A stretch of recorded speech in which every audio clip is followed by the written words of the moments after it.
प्रियंका गांधी, उनका एक बयान सुनाता हूं, जरा इधर लेके आइए और उसके ऊपर मैं सुधांशु जी आपसे सवाल पूछूंगा। प्ले ऑन करिए प्रियंका गांधी का एक सवाल और स्टूडियो में जरा ऑडियो ऑफ करेगा। सुधांशु जी देखिएगा जरा, यहां पर हम उधर आए। नहीं आप उधर ही बैठिए प्लीज। कोई हाँ, एक आदमी का कितना अपमान करोगे, कितना अपमान करोगे? क्या यही है इस देश की परंपरा? आप परिवारवादी कहते हैं तो भगवान राम कौन थे? भगवान राम को वनवास में भेजा गया, उन्होंने अपने परिवार, अपनी धरती के प्रति अपना धर्म निभाया। क्या भगवान राम परिवारवादी थे? क्या पांडव परिवारवादी थे कि वो अपने परिवार की संस्कारों के लिए लड़े?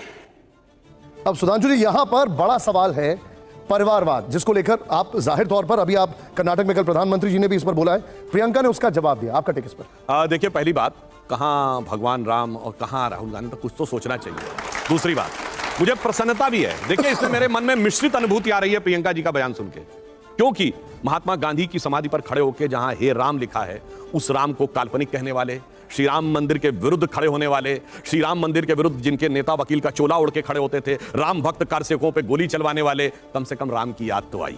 ये मेरे लिए सुखद अनुभूति है। अब परंतु मुझे यह लगता है कि उनके मन में जो भाव आया, शायद भारतीय संस्कृति, क्या लिखा है रामचरितमानस में जब भगवान राम का जन्म हुआ? विप्रधेनु सुर संत हित, लीन मनुज अवतार, निज इच्छा निर्मित तनु, माया गुण गोपार, संपूर्ण विश्व के कल्याण के लिए वो आए।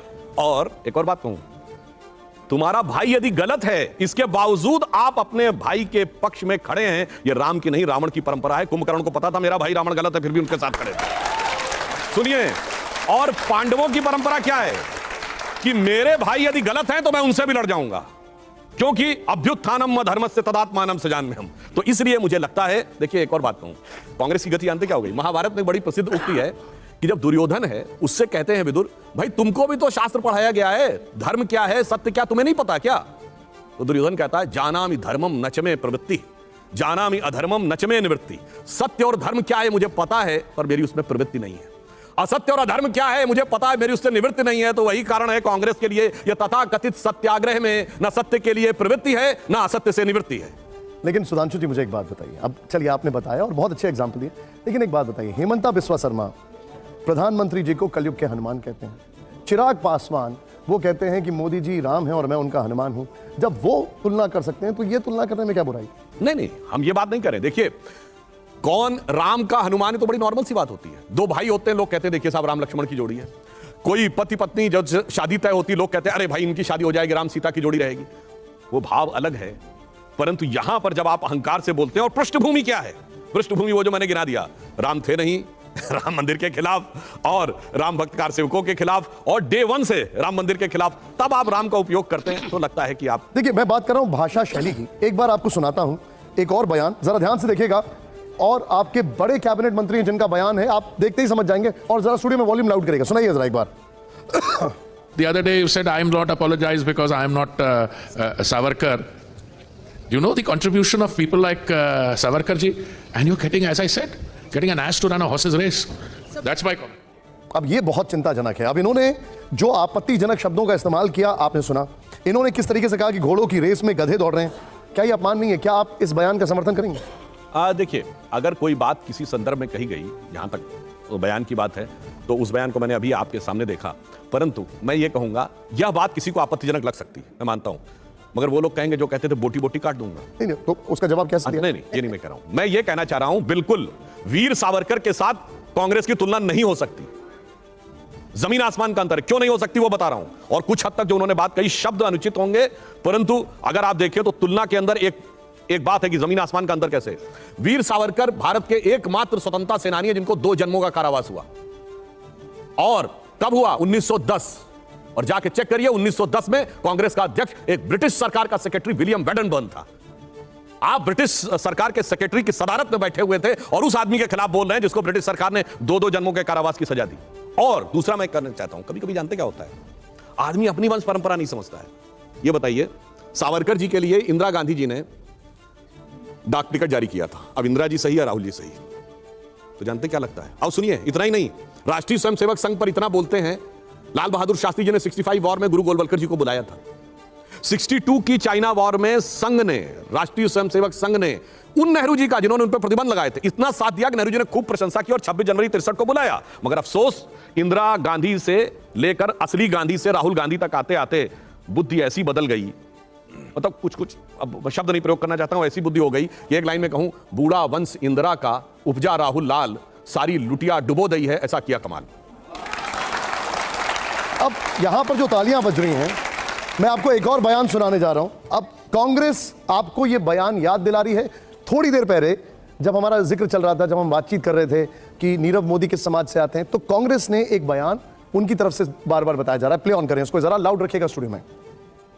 वो किसान है ही नहीं, या तो खालिस्तानी है, या आतंकी हैं, या दलाल हैं, या राजनीतिक पार्टी का कुछ लोग हैं।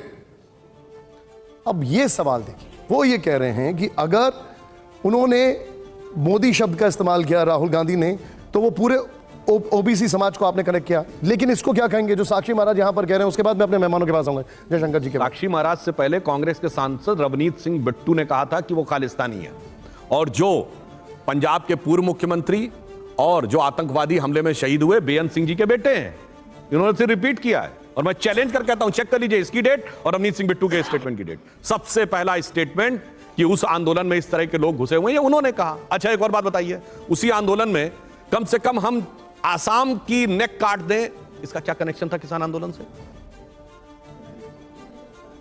मर जा मोदी ये नारा लगा, इसका किसान आंदोलन से क्या कनेक्शन था?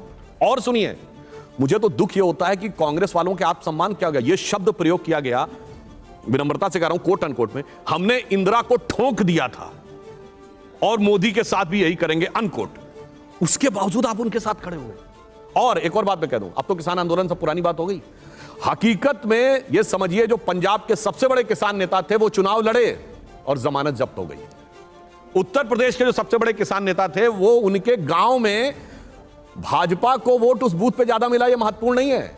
उनके गांव में वो जिस पार्टियों को सपोर्ट कर रहे थे, उनको उतने वोट भी नहीं मिले जितने लोग उनकी पंचायत में बैठे रहते थे। इससे आप समझ लीजिए कि इकोसिस्टम क्या था और हकीकत क्या थी। ठीक है, हालांकि मेरा पॉइंट ऑफ रेफरेंस कुछ और था, लेकिन ठीक है, आपने उसका जवाब दिया। जयंता जी। सुधांशु जी, राहुल गांधी अगर भारत के राजनीति में प्रभाव नहीं है, भाजपा 303 का पार्टी है, मोदी जी का और अमित शाह जी का जो नेतृत्व पे भाजपा जिस जगह है, अगर वहाँ कांग्रेस का कोई प्रभाव नहीं है, तो आप राहुल गांधी के लेके इतना बड़ा इशू क्यों बना रहे हैं, डिस्क्वालिफिकेशन कर रहे हैं? और उसके कारण प्रतिपक्ष जो यूनाइटेड नहीं थे, उसको आप कर्नाटक चुनाव के पहले यूनाइटेड कर चुके हैं। तो ये क्या स्ट्रैटेजिकली, इसके क्या कारण क्या है? देखिए, आप फायदा क्या है, नुकसान क्या है? आपने जो प्रश्न पूछा, पहली बात टेक्निकल, मैंने जवाब दे दिया कि disqualification is technical consequence of following, यानी एक निर्णय होने के बाद वह तकनीकी दृष्टि से वो दूसरा स्टेप था, इसलिए हुआ। जहां तक आपने कहा राहुल गांधी जी का प्रभाव नहीं है, नहीं, राहुल गांधी जी का बहुत प्रभाव है और मोदी जी का भी बहुत प्रभाव है। मोदी जी का सकारात्मक प्रभाव है, उनका नकारात्मक प्रभाव है। मोदी जी आए और सुनिए, उत्तर प्रदेश में 10 लोकसभा सीटें थी 2004 और 9 तक, 73। उसके बाद सब मिलके एक हो गए 2019 में, तब हम 63। और राहुल गांधी जी आए, उसके बाद से अब एक सीट रह गई। यानी आज उत्तर प्रदेश में वो स्थिति हो गई कांग्रेस के लिए कि आज तो उतनी भी मैं नहीं है मैखाने में जितनी कि हम छोड़ दिया करते थे पैमाने में। अब आप ये कह रहे हैं कि साहब हम उनकी बातों का जवाब क्यों दे रहे हैं, क्यों रिएक्ट कर रहे हैं? हम तो बड़ी सिंपल सी बात कह रहे हैं, सत्ताधारी दल पर सारे विपक्षी दल अटैक कर सकते हैं, हम सारे दलों का उत्तर देंगे। जो मुख्य विपक्षी दल है उसको मुख्य उत्तर देंगे।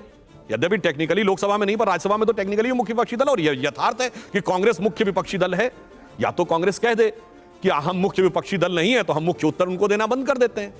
तीसरा पॉइंट आपने कहा कि भ्रष्टाचार के मुद्दे पर सब साथ आ गए। प्रधानमंत्री जी ने बहुत अच्छी बात कही, कोई मुद्दा इन सारे दलों को एक नहीं कर पाया, न किसान मुद्दा, ना इनके हिसाब से महंगाई का मुद्दा, ना बेरोजगारी का मुद्दा। क्या कर पाया? ईडी ने एक कर दिया। कारण जानते क्या है? अरे कोई साथ में नहीं आया है जी, सब अपने अपने दर्द से बेहाल हैं। वो गीत नहीं सुना है, कौन रोता है किसी और की बात पे दोस्त, सबको अपनी ही किसी बात पे रोना आया।